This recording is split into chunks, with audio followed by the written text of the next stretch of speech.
The liver shot. Devastating shot. If you ever had one land on you, it is the worst feeling in the world. Let's make sure we're doing it properly. Let's go, team. Hey guys, welcome back to the sweet science. Liver shots. Oh, I had one land on me once. I'd swung a rear hook that got underneath me and they'd landed the liver shot. I can honestly say I think I wanted to scream, wee, poo, puke, bleed, collapse, everything all at the same time. You can't breathe, it feels like your heart's going to come out of your chest. It is the worst pain ever, and I went straight down to the floor. Painful, painful shot. Done correctly, it's very, very, very effective. Done incorrectly, you lose a lot of power, so let's make sure we're going over those points right now. The liver shot. In my number system, it's a 7. I don't know what your coaches or what your number systems are, but for me, that shot is a 7. So if I call out to the team for 7s, they're going to go for that body shot from there. So done correctly, it is a rotation, and I'm driving that shot in by pulling my shoulder back and my elbow is behind the shot, and you're looking to hit in the floating rib, and it's going up at an angle. Imagine it's going up through the liver, through the lungs and into the heart. That's the angle it's going. It's not cross here. That's a common mistake you see. People drive it across. It's not going across, that's a different body hook. This is going up that diagonal line. So common mistakes. The biggest one is the elbows not behind the punch. What I mean by that, they get to the position, so they've slipped an incoming shot. In good position, my shoulder trajectory has changed. My punching shoulder is lower than my non-punching shoulder. And then when I throw it, see how this elbow, my power wants to go through there. So you've got to make sure that elbow is behind the shot. So I'm level changing and taking my head offline. Shoulder trajectory has changed, and I'm pulling this shoulder back, and that elbow is behind the shot. Here. Here. Important factor, level change. Pull the shoulder. There are a world of common mistakes with this, and we'll go over quite a few of them. Another common mistake is not using the body mechanics for the punch. You might slip the shot and pull the hand down here, and then swing it round. You're never going to get as much power what you need to make that a devastating shot. It's all done with these mechanics. So that's a good thing to practice first, without even putting the punch on. Put yourself in position. I'm not throwing the shot. I'm pulling that shoulder back up this way. Almost like if I had a pole and I'm trying to hit you with the end of the pole with the stick.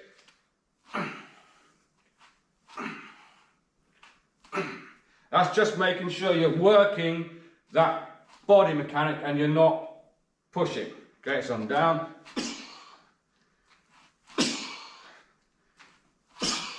Definitely not swing. You'll lose all mass behind the shot, and remember, speed times mass equals power. So you'll be able to see the problem with the elbow if we don't have the structure behind the punch. If I just show you slowly on the punch bag here. So I've slipped and my elbow's coming through as well. You can see my elbow kind of wants to go through. That's never going to give you as much power as what you need for the shot. That needs to be behind the punch here, instead of this happening. So make sure, look at yourself in the mirror and make sure that elbow is out behind the shot and you're not bringing it through like this, because that is a big no-no, but I see it happen a lot. Practice that, get that in your head, get that muscle memory to dig that shot in nice and hard with a good structure behind the elbow, guys. Always good to have a target area. If you're ever wondering why I have 2 red tapes around my bag, This is a rough chin height for the average adult male, and this is a rough vital organs area for the average adult male. So when I'm working my bag, I know that this is roughly the chin height, and anywhere around this area is roughly where you're going to be scoring those nice body shots. So a jab, slip, and 7. So we're here, jab, head off line, pull the shoulder back and deliver that 7, okay?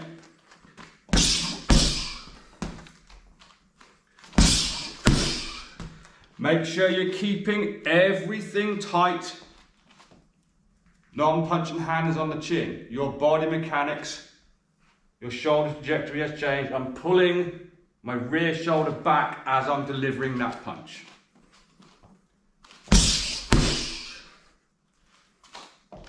Get practicing that, guys. That's traditionally how most boxing coaches will tell you to execute that 7. Some kind of combination. It's a slip, loading your lead leg, driving off of the leg, pulling the shoulder back, and firing the shot into the liver area. And that's absolutely fine. And that can be done with any combination. If you're looking to shadow box, and again, put your key skills together, why not? Jab, slip, 7, reload the shoulder as the hand comes back to the chin, and try your 3. Make sure everything's tight. What you don't want to be doing at the beginning stage of your journey is making all these mistakes that we've covered in the past. Yeah? Thinking about that shot. This hand's dropped. This hand comes back low. That one drops down from here. We've got no weight transfer from the 7. No weight transfer to the back leg on the 3. This hand's dropping all over the place. I cannot emphasize enough, keep your shape, keep your form. It does not matter how slow you go getting this right. Who cares how slow you're going as long as it's right? Worst mistake you can make is just try and go super quick and not remember, can't get my words out, and not concentrate on what's going on behind the punch. Rotate and jab, non-punching hand on the chin. Slip, head off line, zone 4. Recover, weight transfer to the back leg. If you want to take it a stage further, you can always put your 2 on the end. Jab, slip, 7, recoil, weight transfer on the 3, weight transfer on the 2. And don't forget to get your hands back to your chin. Practice any combination we've covered so far, any of the punches, start adding that 7 in and make sure we're getting back to our shape and form. Nothing wrong with the way that that punch is delivered at all. It is the correct body mechanics and it is a hell of a punch. The problem with it, when you start working with someone who's got a little bit more experience and they see you slip down here, what are they going to do? They're going to make sure they get an elbow down, take the shot on their elbow, and you're never going to land it. And unless, of course, they have massively overshot when you've slipped and the hand's not got back to the chin from there. Back to the chin, back to the elbow even. So, you can throw this a little bit more long range and less of a giveaway. And it requires a little bit more body mechanics. So rather than slipping forward and loading that leg and driving in from there, it's what I call rowing the boat. You know how you row a boat? Exactly the same thing. So without doing anything to set it up first, my mechanics, so I'm still nice and upright, I haven't loaded forwards, I'm rowing the boat. Yeah, I know I'm taking my hands away from my chin. Essentially, that's the movement. My back heel is lifting, my hip is coming round, my shoulder trajectory is changing, and it's like I'm rowing the boat. 100% your back muscles are what fire this punch if we're going to row the boat. Row the boat, everything, I've got this tension in my hip flexor now, and as I pull my shoulder back. That's what snaps that shot in. Now, of course, you have to set this up. A great way to do that is to keep their hands up. Throw some combinations up top. Finish, if you're going to go for that, left-handed, if you're a right-hander, finish with an uppercut, then row the boat. Hands up, keep the hands up, row the boat, and you can drive that shot in from there. That's not so much of a giveaway as this, because I'm still in front of you, punching, keeping the hands up, row the boat, and deliver the punch from there. It is a weird one to begin with, but you want to imagine you have an oar, just to get that mechanics. Yeah, I'm rowing the boat. This is obviously a problem now, taking my hands away from my chin. So it's that mechanic, got one eye on the target, one eye down the barrel of the gun. This shoulder is pulling back in this shoulder trajectory here. Rowing and firing the shot. There's another thing we ought to be doing with that. It's called lane changing. Understand what lane we're in, and we'll have a look at that right now.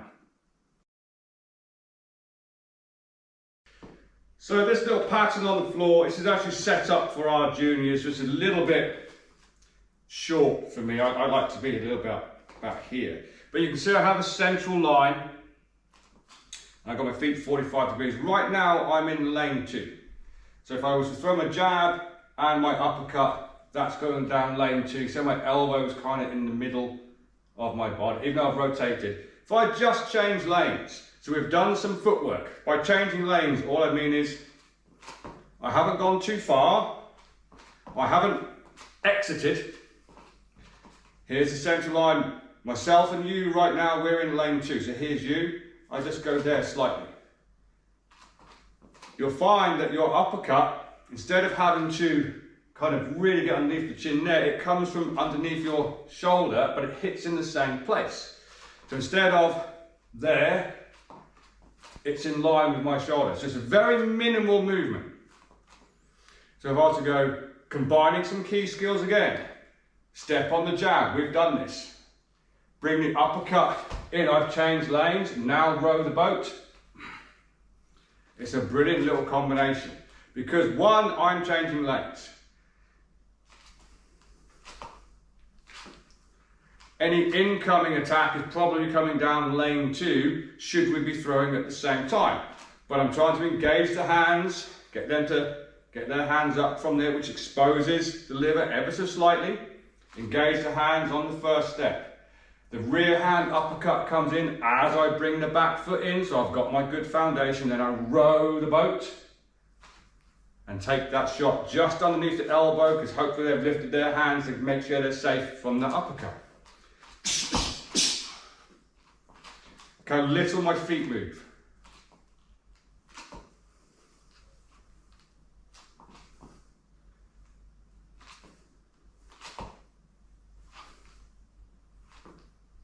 And I'm in lane 1.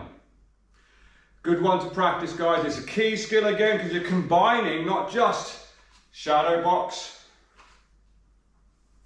with your body mechanics, you're combining footwork as well.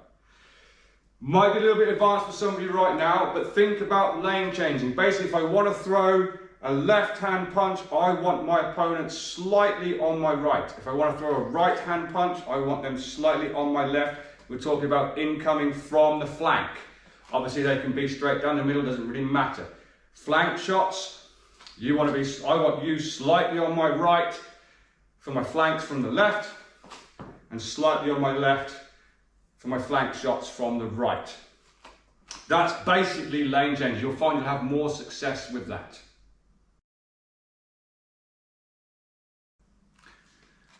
You may have heard, if you've watched a boxing match, you hear a coach from the corner shout, body, body, head. No reason why you can't double this shot up, but be very careful. Here's what I see often happen when someone doubles up that body shot. They'll have a good, whether they've loaded the front leg or whether they've come round and rowed the boat slightly, they throw one and there's no body mechanic for the second part. It just comes back and fires, so you get You want to be constantly practicing your body mechanics and your rotations. So if you're going to double it up, see how I'm shoulder trajectory is changing. Fire one, this hand just comes back to the chin as that shoulder comes forward and fires again from there. It's definitely not mechanics on one and then just throw the arm on the other. It will cause you, one, to go off balance because you're more likely to now be here. If I get an incoming shot from here, my foundation's slightly wrong because my mechanics are wrong. Of course, body, body, head. What a brilliant combination. Something for you definitely to practice. In the beginning, you might want to just work your mechanics for all three. Of course, if you're slightly more advanced, the chances of you actually just walking up to your opponent getting there is not going to happen. So fight your way in. Yeah.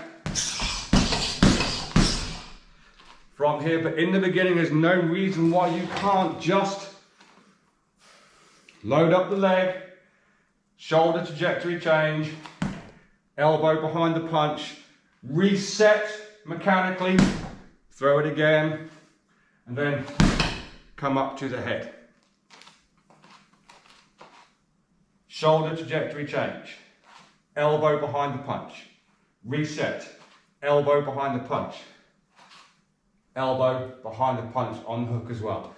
Body, body, head is a great one. Defend the first one, they might be thinking the second one's coming, that one lands, oh.